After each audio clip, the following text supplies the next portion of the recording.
حضرت معاویہ رضی اللہ تعالیٰ عنہ اس روایت کو نقل کرتے ہیں، بخاری شریف کتاب العلم میں اس روایت کو نقل کیا گیا ہے۔ قال سمعت النبی صلی اللہ علیہ وسلم یقول من یرید اللہ به خیرا یفقهه فی الدین۔ حضور ارشاد فرماتے ہیں کہ رب تعالیٰ جس کے ساتھ خیر کا ارادہ فرماتا ہے اسے دین کی سمجھ عطا فرما دیتا ہے۔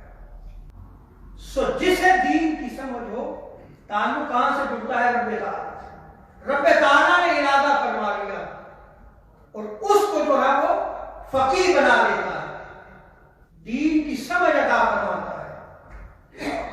اور آگے حضور کیا شاہ فرماتے ہیں انما انا قاسم واللہ یؤتی، کہ سنو میں قاسم ہوں، میں تقسیم کرنے والا ہوں، عطا رب کی ہے، عطا رب کی ہے۔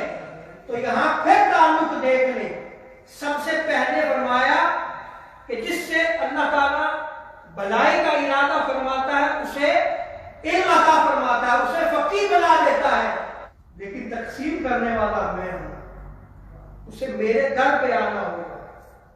جیسے مولا علی قاری نے تاریخ میں کیا کہا کہ علم مومن کے دل میں ایک نور ہے جو فانوس نبوت کے چراغ سے حاصل ہوتا ہے۔